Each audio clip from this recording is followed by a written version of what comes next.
కృష్ణరాజు గారు నమస్తే. నమస్తే అండి, చెప్పండి సార్. కృష్ణరాజు గారు, ఏంటి పొత్తులకు సంబంధించిన యాంబిక్విటీ పైన మీకేం కనిపిస్తోంది? మీ అబ్జర్వేషన్ ఏంటి? ఫాలో అవుతున్నారు రెగ్యులర్ గా.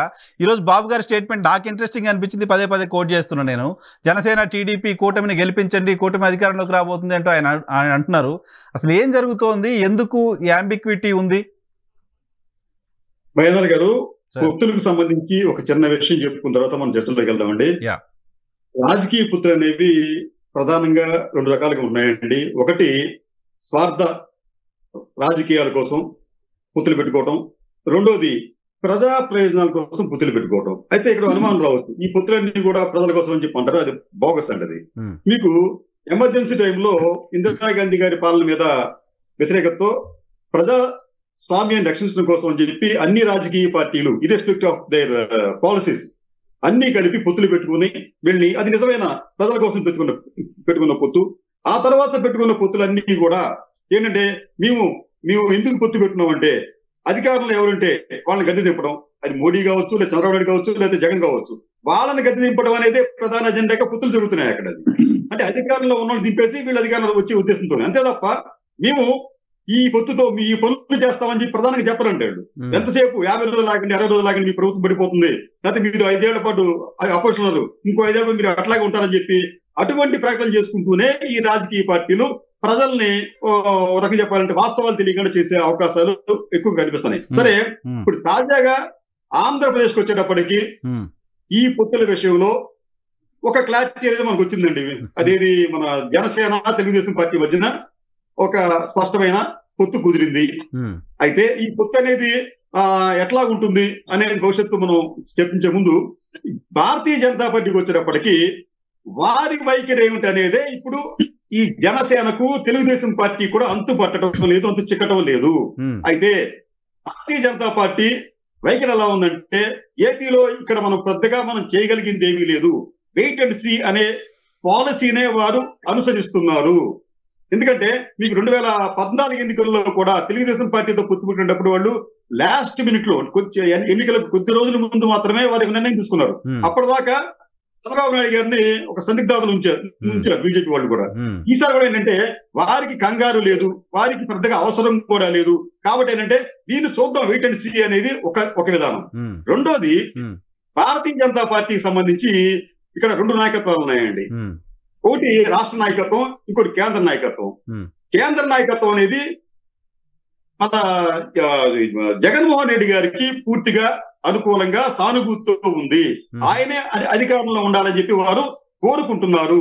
అంతేకాకుండా మీకు గతంలో సుష్మా స్వరాజ్ గారు జగన్మోహన్ రెడ్డి గారిని ఉద్దేశించి, జగన్మోహన్ రెడ్డి గారు మన ప్రైమ్ మినిస్టర్ మోడీ గారికి మానసపుత్రుడు అని చెప్పి ప్రకటించారు. ఓకే, అదే కారణం ఏమైనా కండి. ఆ తర్వాత ఇప్పుడు ఈ 4.5 సంవత్సరాల్లో మోడీ గారిని 23 సార్లు కలుసుకున్న ఏకైక ముఖ్యమంత్రి భారతదేశంలో జగన్మోహన్ రెడ్డి గారే. ఆయన తప్ప ఇంకెవరు కూడా అన్ని సార్లు కలుసుకోలేదు, మోడీ గారు ఎవరు కూడా ఇవ్వలేదు. రీసెంట్ గా మొన్న 9వ 10వ కలిసినప్పుడు కూడా పిఎంఓ ఆఫీస్ నుంచి కూడా ఒక ఎక్స్ మెసేజ్ వచ్చిందండి. ఈ రోజున గౌరవనీయులైన జగన్మోహన్ రెడ్డి గారిని ప్రధాని మోడీ గారు కలుసుకున్నారు అని చెప్పి. అంటే ఇక్కడ ఏం జరుగుతుందంటే, మోడీ గారికి జగన్మోహన్ రెడ్డి అంటే ఏదో కొంత సింపతియో లేకపోతే ఏదో ఉంది. వీరిద్దరి మధ్య కూడా, అంటే బీజేపీ అలాగే వైఎస్సీపీ మధ్య ఒక ఒప్పందం లేని ఒక అవగాహన అనేది చాలా చక్కగా నడుస్తోంది. ఇది ఈ రాష్ట్రంలో ఉన్న బీజేపీ నాయకత్వానికి కొంత సందిగ్ధతను, కొంత కలవరాన్ని కలిగిస్తోంది. ఇక్కడ రాష్ట్ర నాయకత్వానికి వచ్చేప్పటికి, బీజేపీకి వచ్చేప్పటికి ఇక్కడ 2 రకాల నాయకులు ఉన్నారండి. ఒకటి భూమిపుత్రులు, ఇంకోటి వలస పక్షులు. భూమిపుత్రులు ఎవరంటే సంఘ పరివారం నుంచి వచ్చిన వాళ్ళు, అలాగే బీజేపీ విధానాలకు సిద్ధాంతాలకు ఇష్టపడి వచ్చిన వాళ్ళు. వీళ్ళు ఏంటంటే వీళ్ళు పూర్తిగా కమిట్మెంట్ తో ఉంటారండి. సాధారణంగా పార్టీలు మారిన పార్టీ చెప్తే చేస్తారు. ఇక రెండో వర్గం ఉంది, అది వలస పక్షుల విధానం అనమాట. అంటే వాళ్ళు ఎక్కడ అవకాశం ఉంటే అక్కడికి రావటం, అంటే బీజేపీ వల్ల మనకు ఉపయోగం ఉంటుంది అనుకుంటే ఇక్కడ వచ్చి వాళ్తారు, ఇక్కడ కాదంటే మరి వేరే వెళ్ళిపోతారు. ఇట్లా ఏమైందంటే రాష్ట్ర నాయకత్వం వచ్చేప్పటికి ఈ వలస పక్షుల లాంటి నాయకులు ఎవరైతే ఉన్నారో వారైతే ఏంటంటే ఖచ్చితంగా మనం పొత్తు పెట్టుకోవాలని చెప్పి కోరుకుంటున్నారండి. అయితే ఈ మన భూమిపుత్రులు లాంటి ఆ బీజేపీ నాయకులు మాత్రం చూద్దాం, కంగారే ఉంది మనకని చెప్పి భావంతో ఉన్నారు. అలా ఉన్నప్పుడు రాష్ట్ర నాయకత్వం ఒకలా, కేంద్ర నాయకత్వం ఒకలా ఉన్నప్పుడు, కేంద్ర నాయకత్వం జగన్మోహన్ రెడ్డి గారి పట్ల పాజిటివ్ గా ఉన్నప్పుడు అమిత్ షా గారు పొత్తుల కోసం ఎందుకు పిలుస్తారు? అట్లా కాదండి, ఆయన పిలిచారో వీళ్ళు వెళ్ళారో మనకు తెలియదు కదా అక్కడ. మీకేనా అఫీషియల్ కమ్యూనికేషన్ ఉంది అక్కడ మనకి? టీడీపీ మీడియాలో రాస్తున్నారు పిలిచారని. భారతీయ జనతా పార్టీ రాష్ట్ర నాయకత్వం ఖండించట్లేదు దాన్ని. What does it mean? మీకు గతంలో ఎలక్షనీరింగ్ చేసే బీహార్ చేసిన ఒక వ్యక్తి ఆయన అమరావతి వచ్చినప్పుడు ఎంత బిల్డప్ ఇచ్చారు. ఆయనే వచ్చారు, పిలిచారు, రకరకాలు చెప్పారు. చివరికి ఆయన చెప్పాడు, నాకు ఇంట్రెస్ట్ లేదు, ఎవరో ఫ్రెండ్ చెప్తే నేను వచ్చానని చెప్పి అన్నాడు ఆయన, ప్రశాంత్ కిషోర్ గారు. కాబట్టి ఏంటంటే వాళ్ళు పిలిచారా వీళ్ళు వెళ్ళారా అనేది మనకి క్లారిటీ లేదంటే అక్కడ. అది ఏది ఏమైనప్పటికీ కూడా భారతీయ జనతా పార్టీ ఈ రోజున వెయిట్ అండ్ సీ అనే భావంతో ఉంది.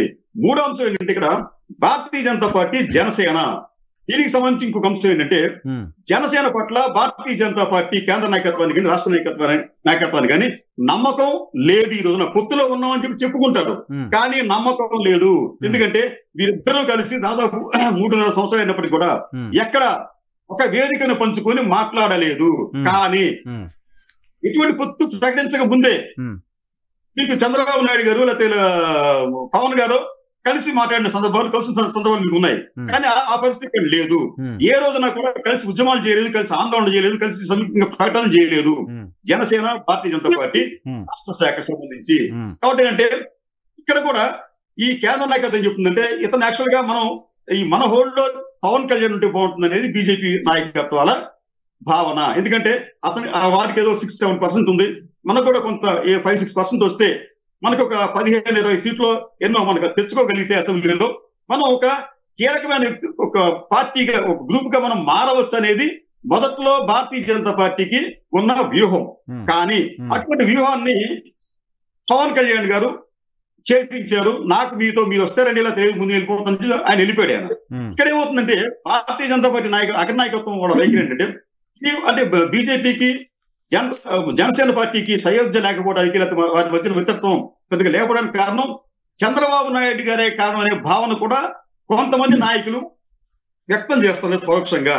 అంటే ఏంటంటే మా పొత్తుని చంద్రబాబు నాయుడు చెడగొట్టాడని చెప్పిన భావన వాళ్ళకు ఉంది. అయితే ఎవరెవరు చెడగొట్టినప్పుడు కూడా పొత్తుల విషయంలో ఆంధ్రప్రదేశ్ లో ఇంకా పూర్తి క్లారిటీ రాలేదు. కానీ భారతీయ జనతా పార్టీ నాయకత్వం చంద్రబాబు నాయుడు గారిని ఢిల్లీకి పిలిచి పవన్ కళ్యాణ్ కి పవర్ లో షేర్ ఇవ్వండి అని ఒక ప్రపోజల్ పెట్టింది. ఆ ప్రపోజల్ ని యాక్సెప్ట్ చేయలేని పరిస్థితిలో ఈరోజు తెలుగుదేశం పార్టీ ఉంది అనేది ప్రచారం. భారతీయ జనతా పార్టీ కేంద్ర నాయకత్వానికి పవన్ కళ్యాణ్ గారి పైన అంత ప్రేమ లేనప్పుడు అటువంటి ప్రపోజల్ ఎందుకు పెడుతుంది? మనకది అన్కన్ఫర్మ్డ్ రిపోర్ట్ రిపోర్ట్ కదా.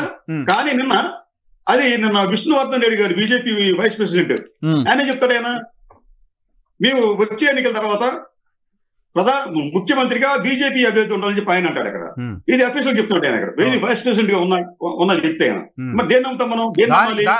దానికి భారతీయ జనతా పార్టీ రాష్ట్ర వ్యవహారాల ఇన్ఛార్జ్ చెప్పిన మాట అది విష్ణు వ్యక్తిగత అభిప్రాయం కానీ పార్టీ అభిప్రాయం కాదు అని. ఇప్పుడు ఆ విషయాన్ని విష్ణువర్ధన్ రెడ్డి గారు చెప్పండి, నా వ్యక్తిగత అభిప్రాయం అని చెప్పి ఆయన చెప్పలేదుగా ఇప్పటి వరకు కూడా. కాబట్టి ఏంటంటే ఇక్కడ రాజకీయాలు మనం దేనికి చెడ్డని మనం మాట్లాడుకోవచ్చు. ఇక్కడ అంశం ఏంటంటే ఇక్కడ భారతీయ జనతా పార్టీ పక్కన పెడితే ప్రస్తుతానికి తెలుగుదేశం పార్టీ, జనసేన మధ్య కూడా పొత్తులు సంబంధించి వాళ్ళలో కూడా కలవరం, భయం, ఆందోళన కూడా ఉన్నాయి. ఎందుకంటే రేపు మనం ఈ పొత్తులు ఎలా కుదుర్చుకోవాలి, ఎవరైనా సీట్లు తీసుకోవాలనే విషయం మీద ఇద్దరూ కూడా మల్లగులాలు పడుతున్నారు. అందుకనే మీకు జనసేన అధినేత ఏమంటాడంటే ఈ పొత్తుల గురించి మేము ఎవరు మాట్లాడితే మిమ్మల్ని పార్టీ వ్యతిరేకంగా భావిస్తారని చెప్పి అంటాడు ఆయన. చంద్రబాబు నాయుడు అంటారంటే అక్కడ ఈ పొత్తుల సందర్భంగా మనం కొన్ని త్యాగాలు చేయాల్సి వస్తే మీరెవరో కూడా మీరు బాధపడద్దు, మీకు న్యాయం చేస్తానని చెప్పి అంటాడు. అంటే ఏంటి, ఈ పొత్తుల వలన ఇబ్బందులు వస్తాయి అనే భావనని ఇద్దరూ కూడా పరోక్షంగా స్పష్టంగా వ్యక్తం చేస్తున్నారు. న్యాచురల్ గా పొత్తులు పెట్టుకుంటున్న సందర్భంలో ఆ త్యాగాలు చేయాల్సి ఉంటుంది, మీకు ఇంకా చాలా పదవులు ఉంటాయి, మీరంతా మిమ్మల్ని జాగ్రత్త చూసుకుంటామని రాజకీయ పార్టీలు చెప్పడం చాలా కామన్ కదా. మరి పవన్ కళ్యాణ్ ఆయన ఏం చెప్పారు, మీరు పొత్తు గురించి మాట్లాడుతూ చెప్పంటారంటే పొత్తులు సోషల్ మీడియాలో ఎవరి కాల్ చేయకండి, అటువంటి స్టేట్మెంట్ ఇవ్వకండి అన్నారు. మరి అటువంటి అప్పుడు హరిరామ జోగయ్య గారు రోజు లేఖ రాస్తున్నారు. ఇందాక కూడా నేను ఒక వీడియో చేశాను, ఇందాక కూడా ఆయన ఒక లేఖ రిలీజ్ చేశారు. ఇప్పటి వరకు ఆయన రిలీజ్ చేసిన లిస్టు 63 మంది ఎమ్మెల్యేలు అభ్యర్థుల పేర్లు ప్రకటించారు. దీని మీద మాత్రం పవన్ కళ్యాణ్ గారు ఎక్కడ మాట్లాడలా. అదే సార్, ఇది 10 రోజుల్లో హరిరామ జోగయ్య గారు రిలీజ్ చేసిన లేఖల్లో ఇది 5వది. ఈయన ఇప్పుడు ఏంటంటే ఇప్పుడు హరిరామ జోగయ్య గారు ఒక రకంగా చెప్పాలంటే సీనియర్ పొలిటీషియన్, కాస్త విజ్ఞత ఉన్న నాయకుడే. ఆయన గతంలో చెప్పిన మాటలు కూడా ప్రామాణికంగానే ఉన్నాయండి స్టేట్మెంట్స్ అన్ని కూడా. ఆయన ఏంటంటే ఇక్కడ ఈ రోజున ఆయన 40 స్థానాల్లో పోటీ చేయాలి, లేదా 60 స్థానాల్లో పోటీ చేయాలి, 70 స్థానాల్లో పోటీ చేయాలని చెప్పి ఏమి చెప్పినప్పటికీ కూడా ఆయన చెప్పింది ఎట్లా అనిపిస్తుందంటే కాపు సామాజిక వర్గ మనోభావాలకు ప్రతిబింబించే విధంగానే ఆయన ప్రకటనలు ఉంటున్నాయి. ఆయన ఎప్పుడు కూడా ఏమంటున్నారంటే మనం పల్లకి మోయకూడదు, ఇతరుల గురించి మనం పాటుపడకూడదు. ఆయన చెప్తున్న ఇంకొక మాట ఈ స్థాయిలో సీట్లు ఇవ్వకపోతే పొత్తు ఉపయోగం లేదంటారు ఆయన. ట్రాన్స్ఫర్ జరగదంటారు.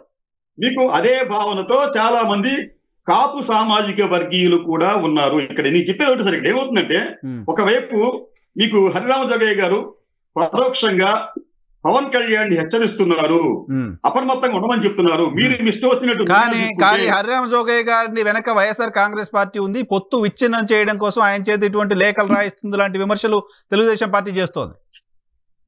చేసుకోవచ్చండి. ఆ విషయాన్ని ఆయన ఖండించుకోవాలి హరిరామ జోగయ్య గారు, సంబంధం లేదని చెప్పి అది మనం ఖండించలేదు. పాసిబిలిటీ ఉందా యాజ్ ఏ అనలిస్ట్ అటువంటి పాసిబిలిటీ ఉందా? జోగయ్య గారితో వైసీపీ లేఖలు రాయించడానికి సంబంధించిన పాసిబిలిటీ ఉందా? సార్ రాజకీయాల్లో ఏమైనా జరగచ్చండి. వీరికి వారు ఇటువంటి కార్యక్రమాలు అనేకం చేసుకుంటూ వెళుతున్నారు. ఏది నిజమో ఏది అబద్ధమో అనేది గుర్తించడానికి తలలు పండిపోయిన పాత్రికేయులు కూడా ఏమీ చేయలేని పరిస్థితి ఏర్పడుతుంది. నిజమే. ఆంధ్రప్రదేశ్ లో ఏం జరుగుతుందో అసలు మామూలు ట్విస్టులు కాదు, మామూలు టర్నింగ్స్ కాదు. ఇక్కడ ఇంకో సినిమా చెప్తాను సార్, మీకు వచ్చిన విషయం చెప్పి నేను ముగిస్తాను. ఇక్కడ ఏంటంటే పవన్ కళ్యాణ్ గారికి హరిరామ జోగయ్య గారు ఒక రకంగా చెప్పాను సలహా హెచ్చరిక ఏమైనా కానీ చేస్తున్నారు ఆయన. ఇక్కడ ఏంటంటే పవన్ కళ్యాణ్ గారు కూడా ఒక ప్రమాదకరమైన విధానంలో వెళ్తున్నారు. అదేమిటంటే ఆయన కాపుకు సంబంధించిన సెంటిమెంట్ దాని మీద ఆయన స్వారీ చేస్తున్నారు. పులి మీద స్వారీ లాగా ఆయన కాపు సెంటిమెంట్ అనే దాని మీద రాజకీయం చేసే ప్రయత్నం చేస్తున్నారు. ఇన్ కేస్ ఆయన తనకు తోచిన విధంగా పార్టీ నాయకులతో సంప్రదింపులు జరపకుండా, అంటే పార్టీ తెలుగుదేశం పార్టీతో పొత్తు పెట్టుకునే విషయంలో ఆయన ఏ పార్టీ నాయకులతో సంప్రదించకుండా రాజమండ్రి వెళ్లిపోయి ప్రకటించారు. అలాగే ఈ పొత్తుల విషయంలో కూడా పార్టీలోని ఇతర నాయకులతో సంప్రదించకుండా ఏకపక్షంగా నిర్ణయం తీసుకుంటే ఈ కాపు సామాజిక వర్గానికి చెందిన వారు తీవ్రమైన ఆగ్రహానికి, అసంతృప్తికి గురయ్యి చివరకు వారే పవన్ కళ్యాణ్ గారి మీద తిరుగుబాటు చేసామని ఆశ్చర్యపోనక్కర్లేదు. ఈ విషయాన్ని కూడా